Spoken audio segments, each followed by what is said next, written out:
So, as a husband who is used to, you're speaking on behalf of the men. That's fine. As a husband who, because like you said, Doc, the addictive nature, it's just a casual thing, but now it becomes part of you and it creeps into the marriage. Does it have long-term effect?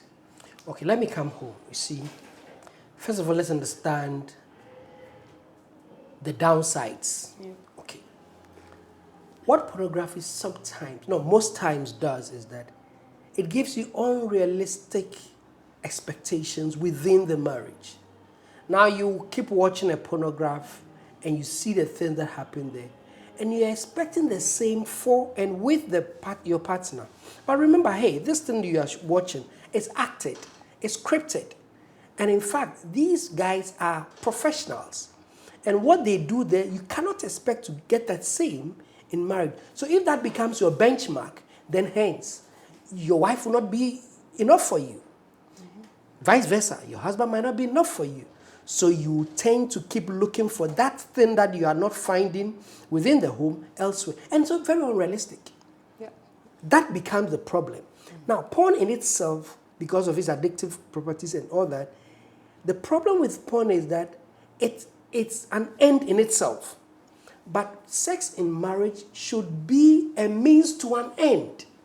So, sex in marriage is aimed at helping intimacy, bonding, trust, and all that. But with porn, it's an end in itself. So you want that pleasurable thing, and that's it. That's what porn is. Nothing more. Nothing more. So when you're not finding that then you see, it now, soon and before you know, you are beginning to see your wife as a sex object, which should not be. You get the problem. That is why, for me, if porn is not properly used, the challenges are more detrimental. I'd also have you to understand that, for me, if you would use porn to give you variety in your marriage, to help you understand that it cannot be always a Victorian style.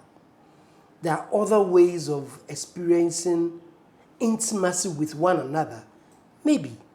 But when it becomes an end in itself, then it becomes dangerous. Mm-hmm. Apart from that, you come to understand that porn, because of its addictive tendencies, tends to push couples apart.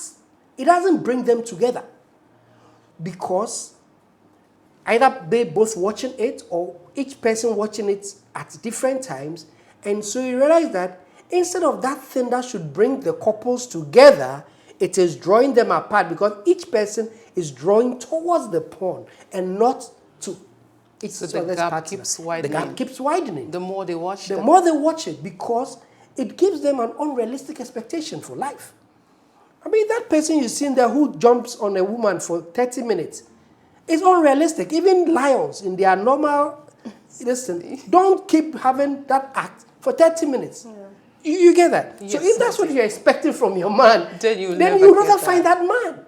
And then you keep searching. You keep searching. In fact, the truth is, most people who use porn to be their benchmark never get satisfied with each other. So they are tempted to become very, very flirtatious. Yeah.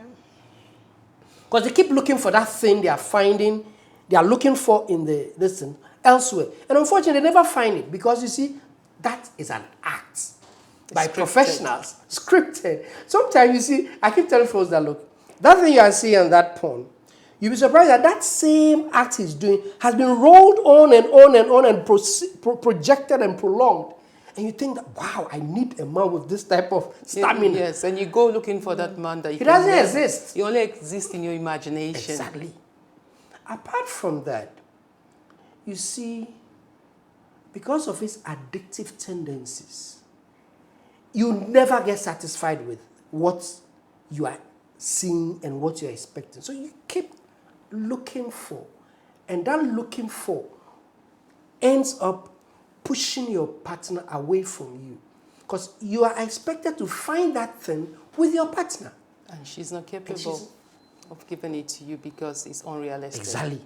And so that keeps estranging The the relationship. relationship.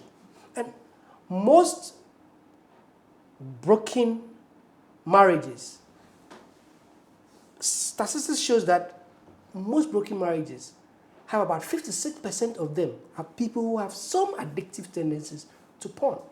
As much as 56% That's of, a high percent. yes, of, listen, so you see, yes, porn may have some good, but if not properly used, the negatives are quite They outweigh the numerous. positives.